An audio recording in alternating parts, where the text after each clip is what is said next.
यह पौधा है सफ़ेद लक्ष्मणा का, सफ़ेद कटहरी का। यदि आप धन की समस्या से बहुत परेशान हैं तो रविवार में पुष्प नक्षत्र हो या फिर शनिवार के दिन भरणी नक्षत्र हो या गुरु पुष्प हो, आप होली दीपावली के दिन इसको ले सकते हैं। ग्रहण में भी आप ले सकते हैं। आप एक दिन पहले निमंत्रण देकर फिर आप दूसरे दिन प्रातः जल्दी, रवि पुष्प हो तो शनिवार के दिन निमंत्रण दीजिए, रविवार के दिन इस पौधे के पास प्रातः सूर्य उदय से पहले जाइए। जाते समय आपको और कुछ ज़्यादा कुछ नहीं करना है, ओम नमः शिवाय का जाप करना है। जाप करते हुए जाकर आप इसके कुछ फल फूल और कुछ जड़ प्राप्त कर लीजिए। घर लाकर धूप दीप कर आप लाल रेशमी कपड़े में बांधकर अपने धन के स्थान पर रखते हैं तो यह चमत्कारी प्रभाव दिखाता है।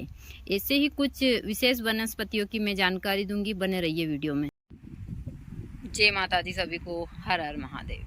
आज जो मैं जानकारी दूंगी वह दूंगी पितृ से आप घर बैठे कैसे पितृदोष से मुक्त हो सकते हैं।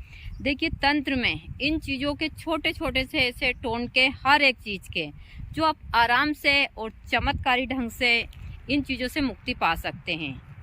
यह जो पेड़ आप देख रहे हैं यह बबूल का पेड़ है। बबूल का पेड़ प्रेत साधना के लिए, प्रेत यक्षिणी के लिए जाना जाता है। बबूल के पेड़ के बारे में बताया जाता है कि इस पेड़ के नीचे यदि आप कितने भी स्वस्थ इंसान हो उसकी डॉक्टरी जांच करवाकर कंटिन्यू इसके नीचे आप 6 महीने तक उसको बैठने के लिए कह दो, 6 महीने में वह इंसान सूख कर कांटा हो जाएगा। इस पेड़ की यही खासियत है। दूसरा, जिस प्रकार हम नीम के पेड़ के बारे में बताते हैं कि कितना भी बीमार इंसान हो, यदि कंटिन्यू 6 महीना उस पेड़ के नीचे बैठता है तो उसकी हर एक बीमारी चमत्कारी ढंग से ठीक होती है। तो कुछ इन पेड़ों के गुण होते हैं, क्योंकि इनके अंदर, इस पेड़ के अंदर इतनी गर्मी है कि हम गाय भैंस को भी इसके नीचे नहीं बांधते हैं, ना हम इन चीज़ों को करते हैं। तो इसको सबसे ज़्यादा प्रेत साधना के लिए जाना जाता है, इसको पितृदोष के लिए जाना जाता है। यानी यह है बबूल का पेड़। बबूल, कीकर, गांव की भाषा में इसको बंवल बोलते हैं। तो आज मैं पितृदोष के लिए आप लोगों को सरल और बहुत ही आसान तरीका दूंगी। यह करते हैं तो 100% आप को कितना भी खतरनाक पितृदोष क्यों ना हो वो खत्म हो जाता है। पितृ तो हर एक के होते हैं, ऐसा नहीं है, लेकिन कुछ कारणवश कुछ पितृ हमको गलत फल देते हैं, कुछ पितृ अच्छी चीज़ें देते हैं। जैसे बहुत सारी चीज़ें मैं बोलूँगी तो, क्योंकि मेरी आदत है सत्य बोलना, फिर बहुत लोगों को बहुत बुरी लगती है वो बातें। बहुत सारे आपने देखे होंगे जिनके शरीर में पितृ आते हैं, बहुत सारी चीज़ें हैं तो वह देवता रूपी हो जाते हैं। कुछ पितृ होते हैं जो गलत देते हैं, परिणाम भी देते हैं। जैसे हमकारा कहते हैं कि इंसान जब शरीर छोड़ने के बाद में वो किसी का सगा नहीं होता है, फिर यदि आप गलती करते हैं तो उसका परिणाम भोगना पड़ता है।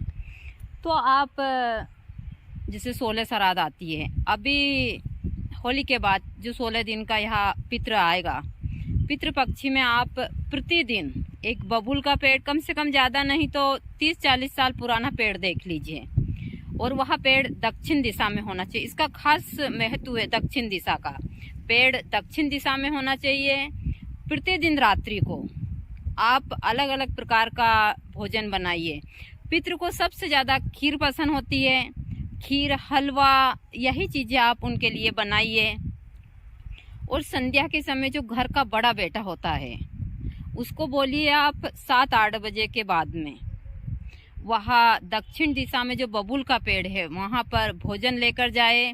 भोजन के साथ में एक पानी का लोटा लेकर जाए, वहाँ भोजन रखकर बबूल के पेड़ के नीचे भोजन रख दे, पानी का लोटा रखकर सच्चे मन से प्रार्थना करें कि जो भी पितृदोष है, यह पितृ आपकी आत्मा कहीं भटक रही है या फिर किसी चीज़ से संतुष्ट नहीं है, तो यह हमारा भोजन ग्रहण कर आप और संतुष्ट होकर आप देवलोक की ओर प्रस्थान कीजिए। तो आप यहाँ 16 श्राद्ध में भी कर सकते हैं। दूसरा, इसको आप हर 14 की रात्रि को यह प्रयोग, चाहे अमावस की 14 हो या पूर्णिमा की 14 हो, इसको आप कंटिन्यू कीजिए 1 साल तक। फिर देखिए, चाहे आप जो घाटों पर जाकर जो लाखों रुपए खर्च करते हैं वहाँ मत कीजिए। आप साधारण तरीके से यह क्रिया कर लेते हैं तो यह चमत्कारी प्रभाव दिखाती है पितृदोष में। यह पेड़ सबसे ज़्यादा पितृ के लिए ही माना जाता है, पितृ पूजा के लिए। दूसरा, इस पेड़ के बारे में बताया जाता है कि इस पेड़ के ऊपर प्रेत का वास होता है, यानी कि भूतों का। और देखिए, पितृ हमेशा प्रेत के ही रूप में रहते हैं, यह भी एक सत्य बहुत सारे लोगों का भ्रम है। दूसरी चीज़ें, प्रेत हमेशा रात्रि के समय ही ज़्यादा इन चीज़ों को करते हैं, क्योंकि वह सूर्य की किरणों को सहन नहीं कर पाते हैं, इन चीज़ों को झेल नहीं पाते हैं। तो इसलिए ज़्यादातर चीज़ें हमको रात्रि के ही समय पितृ की करनी चाहिए। यह तंत्र में इन चीज़ों का बहुत महत्व है और मैं उसी हिसाब से सारी चीज़ें देती हूँ। तो आप अमावस्या या पूर्णिमा की 14 को भी यह क्रिया कर सकते हैं। रात्रि के समय दक्षिण दिशा में बबूल के पेड़ के नीचे आप 16 श्राद्ध दोनों ही, चाहे वह चैत्र मास की हो या फिर आप जब बारिश के समय हमारी आती है उसमें भी आप कर सकते हैं। दोनों 16 श्राद्ध में यह कार्यक्रम आप कर सकते हैं और आराम से आप पितृदोष से मुक्त हो सकते हैं। तो यह करके ज़रूर देखिए आप। भगवती की कृपा से आपका जो भी पितृदोष है वह खत्म हो जाएगा। दूसरे लोक में बने रहिए। आगे भी मैं कुछ छोटी छोटी सी 1-2 पौधे की जानकारी दूंगी, तो उनको आप देखकर और अपने जीवन को सुखी बना सकते हैं उन चीज़ों का प्रयोग कर कर, क्योंकि मेरा काम ही है आप लोगों को सही चीज़ों की जानकारी देना। करना या ना करना आप लोगों के हाथ में। दूसरा, मुझे सभी भक्त बोलते हैं कि मैं आश्रम पर किसी को नहीं बुला रही हूँ, तो मैं सभी को कहना चाहती हूँ कि मैं आश्रम पर किसी को नहीं बुला रही हूँ, ना दीक्षा दे रही हूँ। लेकिन आप चाहते हैं कि आप कुछ चीज़ों के लिए आपको, जैसे कि जड़ी बूटी हुई या कुछ बंदेज हुए, तो मैं आपको लोगों को पार्सल के द्वारा पहुंचा सकती हूँ यह चीज़ें। आप सुबह 11 बजे से 4 बजे तक मुझे फ़ोन कर कर इन चीज़ों की जानकारी ले सकते हैं, कैसे पहुंचानी है, किस हिसाब से हवन पूजन कर कर। तो यह सुविधा दे सकती हूँ मैं। आश्रम पर कोई नहीं आ रहा है तो इतना आप लोगों के लिए कर सकती हूँ। तो बने रहिए ब्लॉग में, आगे भी मैं कुछ विशेष जानकारियाँ दूँगी। ओम ऐं ह्रीं क्रीं चामुण्डायै विच्चे। ओम ग्लौं हुं ग्लीं जुं सहा। ज्वालय ज्वालय ज्वल ज्वल प्रज्वल प्रज्वल।